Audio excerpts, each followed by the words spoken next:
ರಾಜಸ್ಥಾನದ ಅಜ್ಮೀರ್ನಲ್ಲಿ ಒಬ್ಬ ಮಾಜಿ ಗ್ರಾಮ ಪಂಚಾಯಿತಿಯ ಅಧ್ಯಕ್ಷ ಇರ್ತಾನೆ. ಅವನ ಹೆಸರು ರಾಮ್ ಸಿಂಗ್ ಅಂತ ಹೇಳಿ. ಅವನು 2005ರಲ್ಲಿ ಸುನಿತಾ ಎಂಬಾಕೆನ ಮದುವೆ ಆಗಿರ್ತಾನೆ.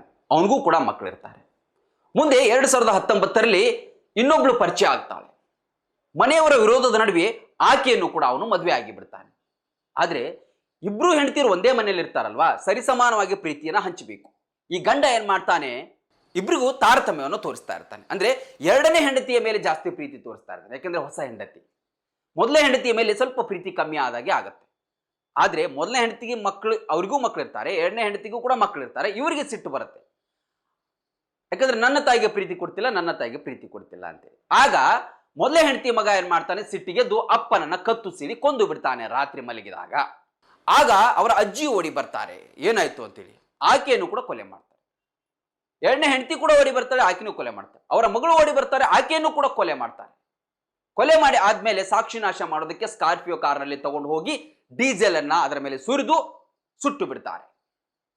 ಇದು ನಡೆದಿರುವಂತಹ ಘಟನೆ. ಆಮೇಲೆ ಅಲ್ಲೇ ಪಕ್ಕದಲ್ಲಿ ಒಂದು ಡೆಡ್ ಬಾಡಿ ಬಿದ್ದಿರುತ್ತೆ. ಅದು ಯಾರ್ದು ಅಂತ ಹೇಳಿದ್ರೆ ಆತನ ಎರಡನೇ ಹೆಂಡತಿದು. ರಕ್ತ ಸಿಕ್ತವಾಗಿರುತ್ತೆ. ಸಾಕ್ಷಿ ನಾಶ ಮಾಡಬೇಕು ಅಂತ ಹೇಳಿ ಅವರೇನೋ ಕಾರನ್ನ ಸುಟ್ಟಿರ್ತಾರೆ, ಆದ್ರೆ ಆಗೋದಿಲ್ಲ. ಕೊನೆಗೆ ಪೊಲೀಸರ ತನಿಖೆ ಸ್ಟಾರ್ಟ್ ಆಗುತ್ತೆ. ಇವರು ಇಡೀ ಮನೆಯೆಲ್ಲ ಕ್ಲೀನ್ ಮಾಡಿ ಕೆಮಿಕಲ್ ಹಾಕಿ ರಕ್ತವನ್ನ ನಾಶ ಮಾಡೋದಕ್ಕೆ ಟ್ರೈ ಮಾಡಿರ್ತಾರೆ. ಆದರೆ ವಿಧಿವಿಜ್ಞಾನ ಪ್ರಯೋಗಾಲಯದವರು ಬಿಡಬೇಕಲ್ಲ, FSLನವರು ಹೋಗಿ, ಶ್ವಾನದಳದವರು ಕೂಡ ಹೋಗಿ ಆ ಮನೆಯಲ್ಲಿರ್ತಕ್ಕಂಥ ಎಲ್ಲ ತನಿಖೆಯನ್ನ ಮಾಡಿ ಗೋಡೆಯ ಮೇಲಿರುವಂತಹ ರಕ್ತದ ಕಲೆಗಳನ್ನ ನೋಡಿ ಕೊನೆಗೂ ಕೂಡ ಇದು ಕೊಲೆ ಅಂತ ಹೇಳಿ ಬಿಂಬಿತವಾಗಿದೆ. ಮೊದಲು ಪೊಲೀಸರಿಗೇನೆ ಇದು ಅಚ್ಚರಿಯಾಗಿತ್ತು, ಅಪಘಾತ ಇರಬಹುದು ಅಂತ ಹೇಳಿ ಅಂದುಕೊಂಡವರು ಕೊನೆಗೆ ಇಷ್ಟು ದೊಡ್ಡ ಪ್ರಕರಣ ಆಗಿದೆಯಲ್ಲ, ಕ್ರೈಮ್ ಆಗಿದೆಯಲ್ಲ ಅಂತ ಹೇಳಿ ಅವ್ರಿಗೂ ಕೂಡ ಶಾಕ್ ಆಗುತ್ತೆ. ಒಟ್ಟಿನಲ್ಲಿ ಇದೀಗ ಏನಾಗಿದೆ ಅಂತ ಹೇಳಿದ್ರೆ, ಆ ಎರಡನೇ ಹೆಂಡತಿ ಮತ್ತು ಅವರ ಮಕ್ಕಳನ್ನು ಕೂಡ ಅರೆಸ್ಟ್ ಮಾಡಿದ್ದಾರೆ. ಆದರೆ ಒಂದು ಯಾವುದೋ ಸಣ್ಣ ಪುಟ್ಟ ಮನಸ್ತಾಪದಿಂದಾಗಿ ಇಡೀ ಒಂದು ಕುಟುಂಬವೇ ಸರ್ವನಾಶ ಆಗಿದ್ದು ಮಾತ್ರ ವಿಪರ್ಯಾಸ. ಉತ್ತರ ಕರ್ನಾಟಕ ವಿದ್ಯಾರ್ಥಿಗಳ ಭವಿಷ್ಯ ನಿರ್ಮಾಣಕ್ಕೆ ಭದ್ರ ಬುನಾದಿಯಾಗಿ ನಿಂತಿದೆ ಸ್ವಾಮಿ ವಿವೇಕಾನಂದ ವಿದ್ಯಾಸಂಸ್ಥೆ Bilagi.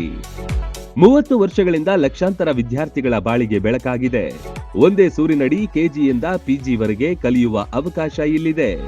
CBSE school, science and commerce PU college, ಪದವಿ, ಸ್ನಾತಕೋತ್ತರ ಪದವಿ ಅಧ್ಯಯನಕ್ಕೆ ಬೆಸ್ಟ್ ಸಂಸ್ಥೆಯಾಗಿದೆ.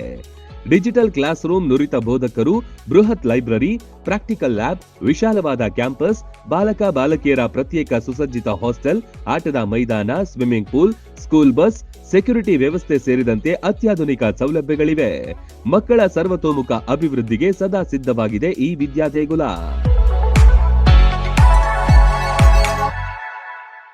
ರನ್ ಟಿವಿ ನ್ಯೂಸ್ ವಿಡಿಯೋಸ್ ನೋಡಲು ಸಬ್ಸ್ಕ್ರೈಬ್ ಮಾಡಿ, ಬೆಲ್ ಐಕಾನ್ ಪ್ರೆಸ್ ಮಾಡಿ.